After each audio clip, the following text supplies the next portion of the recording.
Okay, so are you videotaping me? No. I might be camera shy. So one of the things that we did was we built a platform, and that platform was called Store. Now when we released 2.0, we didn't have a lot of apps, because we just barely got done building the platform. But since we released 2.0, we've had a developer contest, which did what we hoped it would do, generated a lot of applications. The challenge, if you're watching the applications as they came in, some pretty simple applications. Quotes, Shamu cams. I mean, they're great, but what's the value there? You guys as custom integrators are looking at it saying, what's the value in it for my customer? Well, now we're starting to see some of those coming in as well. And the explanation is really quite simple. They're harder to write. They take longer. They take more familiarity with the platform. They require two types of skills. Oftentimes a control app requires a driver underneath. That's a driver works skill set, and a UI on top for Store. That's a Flash application skill set.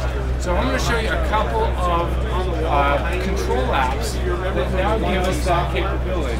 The first one that LBS that I talked to you about is the video wall. The video wall is an application that gives you the same functionality that used to have embedded in the old Navigator. Now we didn't deliver that to you at 2.0, and so if you had any customers with video walls, you couldn't upgrade them to 2.0. The way the video wall and this application is currently in development, it is not complete. So we'll be productizing it over the course of the next couple of months.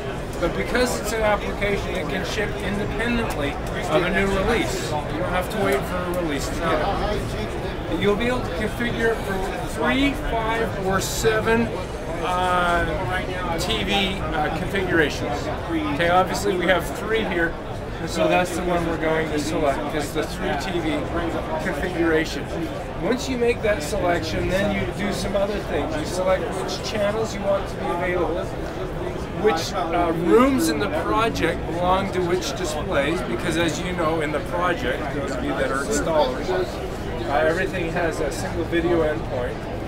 And then what the sources or the default sources are to be for those endpoints. Okay? So once you've done that all, then you have the ability to use it. Once it's in use, then you can use the channel selection to go out and select what you're going to watch on those particular devices. Now that's not all tied in, we're not actually watching satellite here, they're just some Blu-ray players. But this is the configuration that you're going to end up with. The center TV, for those of you that have done video wall before, is the one that carries the audio. Now, so that you can hear me talk, we've got the audio turned way down. But that's the one that carry the audio. Now, if I see a football play, and I want to switch that to the center, I just flip on the toggle, and it will toggle those sources. Now, football is on the center. Now, what if I missed the play? I can use the 15-second rewind to take advantage of the DVR capability, and it'll jump back so that I can hear the audio associated with the replay. And then, of course, you have the full transport controls available to you.